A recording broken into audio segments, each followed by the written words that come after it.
हाँ जी मित्रों, so hello what's up, कैसे हैं आप सब। स्वागत है आप सबका to this revision session of SA 402। Sir SA 402 में क्या होता है, तो पहले एक कॉन्सेप्ट समझते हैं। सपोज मैं एक एंटिटी का ऑडिट कर रहा हूं जिसका नाम है मेंटोर ग्राफिक्स प्राइवेट लिमिटेड। अब जब भी मैं किसी एंटिटी का ऑडिट करता हूं तो मुझे तो उसका टेस्ट ऑफ कंट्रोल्स करना पड़ता है।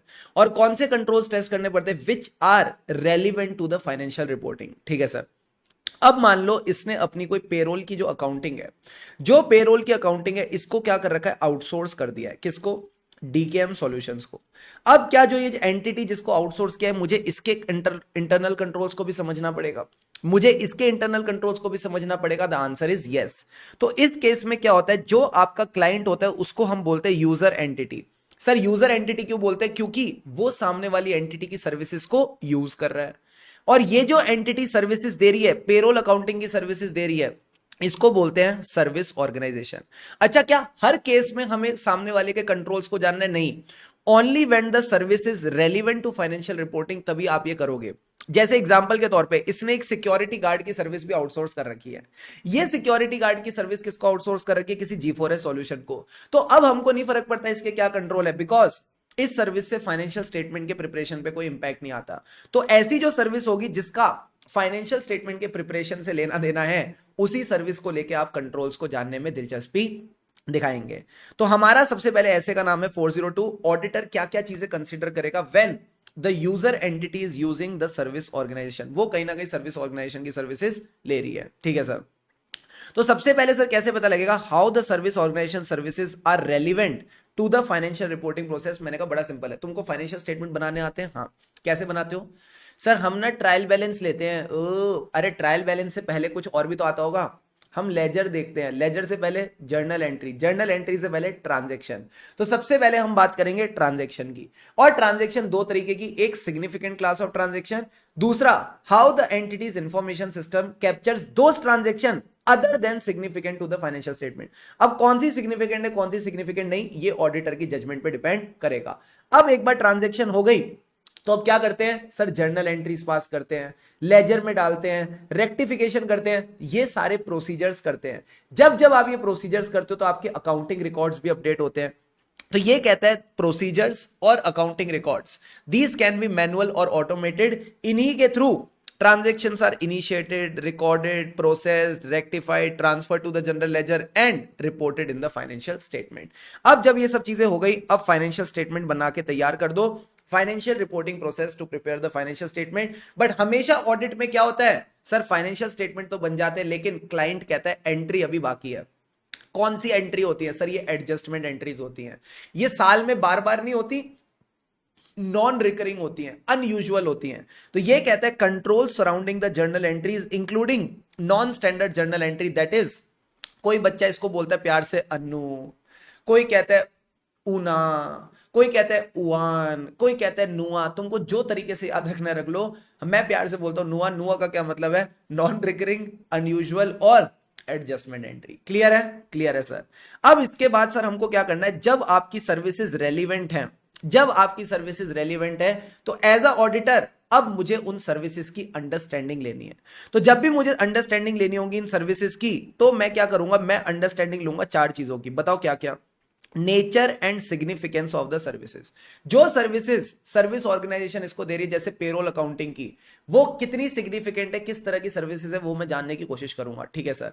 प्लस जिस फाइनेंशियल स्टेटमेंट आइटम को लेके, जिस फाइनेंशियल स्टेटमेंट की ट्रांजैक्शन को लेके वो सर्विस दे रही है, क्या वो ट्रांजैक्शन मटेरियल तो नहीं? So nature and significance of service, और वो जो सर्विसेज जिस ट्रांजैक्शन को लेके है, नेचर एंड मटीरियलिटी। तो ये दोनों तो सिमिलर पॉइंट्स हो गए। अब अगले दो पॉइंट अपन भूल जाते तो वो कौन याद दिलाएंगी? आंटी। कौन सी? अंबर सरिया वाली आंटी। अंबर सरिया वाली आंटी क्या देखती कि हाँ वो नीचे लड़का साइकिल पे आया, ये लड़की बालकनी में खड़ी है, दोनों एक दूसरे को देख रहे हैं, खुश हो रहे हैं, स्माइल कर रहे हैं। तो इनके बीच में जो डिग्री ऑफ इंटरेक्शन चल रही है, इनका रिश्ता क्या है, ये रिश्ता क्या कहलाता है? तो दोनों पॉइंट्स ध्यान रखना, degree of interaction between the service organisation and the user entity. Logically इसका मतलब यह है कि किस तरह से दोनों के बीच में डेटा शेयरिंग चल रही है। ठीक है सर। उसके बाद नेचर ऑफ रिलेशनशिप, मतलब what is the contractual relationship between the user entity and the service organisation. ये आपने चार बातें ध्यान में रख के चलनी है। फिर उसके बाद सर हमारा काम क्या है? हमें बेसिकली कंट्रोल्स के बारे में जानना है, design and implementation of the controls at the user entity at the service organisation, ये सब बातें जाननी है और देखना है कि हमको सफिशिएंट अंडरस्टैंडिंग मिली about the nature and significance of service और नॉट। अगर आपको लगता है आपको सफिशिएंट अंडरस्टैंडिंग नहीं मिली फ्रॉम द यूजर एंटिटी, तो अब क्या करेंगे हम इस केस में टाइप 1 और टाइप 2 रिपोर्ट लेते हैं। अब बच्चों के मन में सवाल, सर टाइप 1 टाइप 2 रिपोर्ट क्या होती है? तो ध्यान से समझना, हमको क्या जानना है? इंटरनल कंट्रोल्स के बारे में एट द सर्विस ऑर्गेनाइजेशन। तो सर्विस ऑर्गेनाइजेशन क्या करती है? एक बंदा लेके आती है एक्सक्लूसिवली इसके इंटरनल कंट्रोल्स पे रिपोर्ट करने के लिए, और ये इंटरनल कंट्रोल्स भी कौन से? जो पेरोल वाले हैं। तो जो सर्विस ये दे रही है उसी के रिगार्डिंग जो कंट्रोल्स होंगे उसको लेके सर्विस ऑडिटर हमको रिपोर्ट देगा। अब ये कौन सी दो रिपोर्ट्स होती है? सर ये होती है आपके पास टाइप 1 और टाइप 2 रिपोर्ट। इसके बारे में हम SAE 3402 में भी बात करके चलते हैं। सबसे पहले टाइप 1 रिपोर्ट के बारे में बात करते हैं। ये बताता है कि भाई सर्विस ऑर्गेनाइजेशन का प्रोसेस क्या है, किस प्रोसेस से ये पेरोल की अकाउंटिंग कर रही है, वो पूरा डिस्क्रिप्शन ऑफ द सिस्टम बताता है। ठीक है सर। अब इस डिस्क्रिप्शन पे मैनेजमेंट कहती है हमारा डिस्क्रिप्शन तो बहुत ही अच्छा है, हमारे कंट्रोल्स तो सूटेबली डिजाइंड हैं, ठीक है, एट अ स्पेसिफाइड डेट। अब ये तो मैनेजमेंट ने कहा, इसी के ऊपर सर्विस ऑडिटर अपनी अश्योरेंस रिपोर्ट देता है कि जो मैनेजमेंट कह रही है वो ठीक है या नहीं। ये हो गई type 1 report.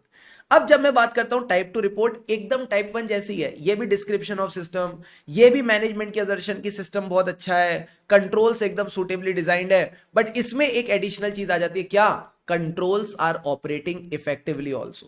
Controls are operating effectively, इसको लेके भी मैनेजमेंट एक असर्शन देती है। मैनेजमेंट बोलती है हमारे कंट्रोल्स इफेक्टिवली ऑपरेट कर रहे हैं। वहां क्या था? स्पेसिफाइड डेट, यहां कहता है स्पेसिफाइड पीरियड। तो वो डेट की बात करता है, एक पर्टिकुलर डेट की, ये बात करता है एक पर्टिकुलर पीरियड की। अब यहां पे जो अश्योरेंस रिपोर्ट आएगी वो भी वैसी आएगी जैसे वहां थी, बट यहां पे आपको एडिशनल बात बतानी पड़ेगी। सर क्या आपने ऑपरेटिंग इफेक्टिवनेस चेक कैसे करी? सर ऑपरेटिंग इफेक्टिवनेस चेक करने के लिए हमको करने पड़ते हैं टेस्ट ऑफ कंट्रोल्स। तो जो आपने टेस्ट ऑफ कंट्रोल्स करे उसके क्या रिजल्ट्स निकले, this will form part of your type 2 report. You are getting the point और नॉट? Yes sir. तो यहां पे टाइप 1 टाइप 2, ऐसे मैं जब भी बोलता हूं ना, पता नहीं मुझे क्यों डायबिटीज वाली फील आती है। ठीक है, जनरली मार्केट में ऐसा होता है ना, टाइप 1 डायबिटीज, टाइप 2 डायबिटीज। हाँ, तो ये कहता है टाइप 1 और टाइप 2 रिपोर्ट की बात होगी। अगर टाइप 1 टाइप 2 अवेलेबल ही नहीं है, उन्होंने सर्विस ऑडिटर अपॉइंट ही नहीं किया, तो आप क्या करोगे? अब आप उनको कॉन्टैक्ट करोगे through the service organiser, through the user entity, क्योंकि आपका कॉल तो वो उठाएंगे नहीं, यूजर एंटिटी का उठा लेंगे। तो contacting the service organisation through the user entity. अब अगर वो कॉल भी नहीं उठाते फिर भी, तो आप विजिट करो। अगर हमारे पैरों में मेहंदी लगी है तो क्या करेंगे? किसी और ऑडिटर को भेज सकते हैं। तो ये आपने 4 बातें ध्यान में रख के चलनी है। इसके बाद मैंने आपको क्या बताया था? इसके बाद मैंने आपको अगला टॉपिक जो सिखाया था सर वो क्या था, कि टाइप 1 और टाइप 2 रिपोर्ट को कैसे यूज किया जा सकता है to understand the design and implementation of controls at service organisation. तो सबसे पहले क्या हम रिपोर्ट देखेंगे या बंदा देखेंगे? सर हम बंदा देखेंगे, हम रिपोर्ट नहीं देखेंगे, हम बंदा देखेंगे। वी विल बी सेटिस्फाइड कि जो सर्विस ऑडिटर ने टाइप 1 टाइप 2 रिपोर्ट दी है, ये क्या क्या है? ये कॉम्पिटेंट है, ये इंडिपेंडेंट है, प्लस इसने प्रॉपर स्टैंडर्ड्स को फॉलो करके रिपोर्ट दी है। कम ऑन सारे बच्चे बोलो मेरे साथ, ये कॉम्पिटेंट है, इंडिपेंडेंट है, इसने प्रॉपर स्टैंडर्ड्स को फॉलो करके दिए। एक बार और, ये कॉम्पिटेंट है, इंडिपेंडेंट है, इसने प्रॉपर स्टैंडर्ड्स को फॉलो करके रिपोर्ट दी है। इस चीज को लेके हमने सेटिस्फेक्शन ले ली। अब हम क्या करेंगे? अब हम रिपोर्ट को देखेंगे। अब हम रिपोर्ट को देखेंगे और इवेल्युएट करेंगे सर क्या, कि जो कंट्रोल्स हैं वो प्रॉपर है कि नहीं। अब इसमें 2 तरह के कंट्रोल्स थे, एक तो सर्विस ऑर्गेनाइजेशन वाले, एक यूजर एंटिटी वाले।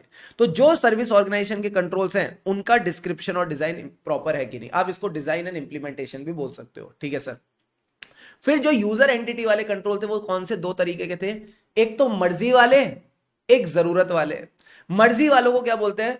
यूजर एंटिटीज कंट्रोल, जो भी रेलिवेंट है टू द ऑडिट, उसके बारे में आपने सफिशिएंट एंड एप्रोप्रिएट एविडेंस लेना है कि ये प्रॉपर है कि नहीं। ठीक है सर। उसके बाद हमारे जरूरत वाले कौन से थे? जिनकी नीड है उनको बोलते थे कॉम्प्लीमेंट्री यूजर एंटिटी कंट्रोल। बोलो मेरे साथ, कॉम्प्लीमेंट्री यूजर एंटिटी कंट्रोल। जो कौन अज्यूम करके बैठा है? सर्विस ऑर्गेनाइजेशन अज्यूम करके बैठी है। So complementary user entity control identified by the service organisation.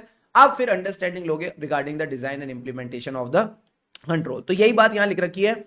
जब भी आपको सफिशिएंट एंड एप्रोप्रिएट एविडेंस लेना है टाइप 1 टाइप 2 रिपोर्ट, पहले तो सेटिस्फाई हो जाओ बंदे को लेके। बंदा एकदम कॉम्पिटेंट होना चाहिए, एक्सेप्ट अगर वो चार्टर्ड अकाउंटेंट है तो कॉम्पिटेंसी देखने की जरूरत नहीं है।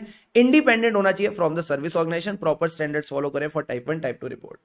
फिर आप क्या करोगे, दोनों कंट्रोल्स की बात करेंगे, सर्विस ऑर्गेनाइजेशन के कंट्रोल, यूजर एंटिटी के कंट्रोल।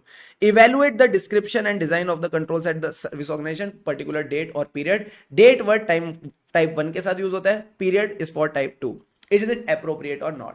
फिर सफिशिएंट एंड अप्रोप्रिएट एविडेंस किसको लेके, of understanding the user entity's internal control relevant to audit, जो मर्जी वाले होते हैं, एंड जो जरूरत वाले होते हैं उसको क्या कहते थे, कॉम्प्लीमेंट्री यूजर एंटिटी कंट्रोल। इनको लेके क्या आपको डिजाइन और इंप्लीमेंटेशन को लेके आपको अंडरस्टैंडिंग है या नहीं।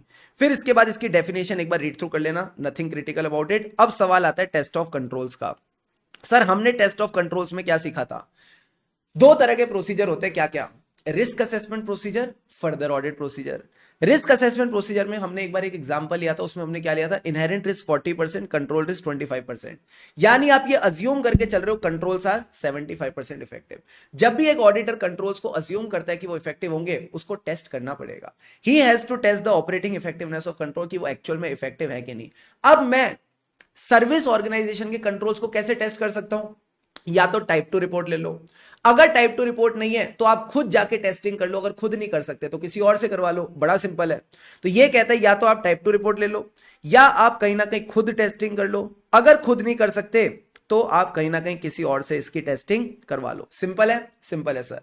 अब सवाल आता है कि जब मैं टाइप 2 रिपोर्ट यूज करूंगा तो टाइप 2 रिपोर्ट के थ्रू मैं टेस्ट ऑफ कंट्रोल्स कैसे कर सकता हूं। बड़ा सिंपल है, तुमको पता है टाइप 2 रिपोर्ट में क्या आता है। हाँ सर, सबसे पहले कंट्रोल्स की इंफॉर्मेशन आती है, डिजाइन, इंप्लीमेंटेशन और ऑपरेटिंग इफेक्टिवनेस। यही बातें आती है, डिजाइन, ऑपरेटिंग इफेक्टिवनेस और डिस्क्रिप्शन। ठीक है, अब कौन से दो कंट्रोल्स है जो जरूरी हैं, एक तो सर्विस ऑर्गेनाइजेशन के कंट्रोल्स एंड एक आपके कॉम्प्लीमेंट्री यूजर एंटिटी कंट्रोल। इन दोनों को रिगार्डिंग आपने चेकिंग करके चलनी है। ठीक है सर, इसके अलावा इसमें क्या आता था, थ्रू आउट द पीरियड। हम हमेशा थ्रू आउट द पीरियड वाली चीज यूज करते थे। तो ये देख लेना कि जो टाइम पीरियड है covered by the test of controls वो एडिक्वेट है या नहीं। एंड लास्ट में क्या आता था सर, लास्ट में आता था टीओसी एंड रिजल्ट्स। तो जो इसके टेस्ट ऑफ कंट्रोल्स और रिजल्ट्स हैं by the service auditor, they are providing sufficient and appropriate evidence और नॉट। ये आपने चार चीजें इसमें कंसीडर करके चलनी है। क्लियर है, क्लियर है सर। अब लास्ट पॉइंट आ जाता है, सपोज अगर सर्विस ऑर्गेनाइजेशन ने भी अपने नीचे एक सब सर्विस ऑर्गेनाइजेशन को रख रखा है, तो क्या मुझे अब सब सर्विस ऑर्गेनाइजेशन के कंट्रोल्स को भी जानना है। हाँ, तो आपने ये देखना है कि जो सर्विस ऑडिटर था उसने अपनी टाइप 1 टाइप 2 रिपोर्ट में सब सर्विस ऑर्गेनाइजेशन के कंट्रोल्स को इंक्लूड कर रखा है या एक्सक्लूड कर रखा है। अगर तो इंक्लूड कर रखा है सब सर्विस ऑर्गेनाइजेशन के कंट्रोल्स को, तो इसको कहते हैं इंक्लूसिव मेथड। बल्ले बल्ले आपको उसकी इंफॉर्मेशन भी मिल गई बैठे बैठे। बट अगर उसने एक्सक्लूड कर रखा है तो उसको क्या कहते हैं, कार्व आउट मेथड। तो जब भी कार्व आउट मेथड होगा आप इस स्टैंडर्ड को सब सर्विस ऑर्गेनाइजेशन पे लगाओगे, यानी अब आप उसकी टाइप 1 टाइप 2 रिपोर्ट लोगे, नहीं मिलती तो कॉल कर लो, कांटेक्ट कर लो, नहीं कांटेक्ट कर पा रहे तो जाके विजिट कर लो, पैरों में मेहंदी लगे तो किसी और को भेज दो। वही बात है जो मैं सर्विस ऑर्गेनाइजेशन के लिए बोलता था, वही सब सर्विस ऑर्गेनाइजेशन पे एप्लीकेबल हो जाएंगी। ठीक है, and the last topic was क्या था बताओ, reporting by the user auditor. ये तो सर सेम है जो एसए 620 में पढ़ते हैं। क्या, अगर अनमॉडिफाइड ओपिनियन है तो कोई रेफरेंस देने की जरूरत नहीं है। अगर लॉ रेगुलेशन कहता है रेफरेंस दो तो बोल देना it does not diminish your responsibility as a auditor for the audit opinion. But अगर आपका रीजन फॉर मॉडिफिकेशन यही था कि सर्विस ऑर्गेनाइजेशन के कंट्रोल्स का एविडेंस नहीं मिल रहा, इसी वजह से आप रिपोर्ट को मॉडिफाई कर रहे हो, तो आप रेफर कर सकते हो सर्विस ऑडिटर के काम को। बट लिख देना this reference does not reduce your responsibility as a auditor. इससे आपकी रिस्पॉन्सिबिलिटी कम नहीं होती। यहां हमारी रिवीजन कंप्लीट हो जाती है ऑफ एसए 402। एक बार आप वापस इसको सेल्फ रिवाइज करके do go through the questions, तो आपको एकदम बढ़िया वाला कॉन्फिडेंस आ जाएगा। ठीक है, ठीक है sir. So that's all for today, that's all for right now. You खुशी खुशी मुल्ला अगर पढ़ते रहे, खुशी से पढ़ेंगे तभी आगे पढ़ेंगे। लगे रहो मित्रों, लगे रहो।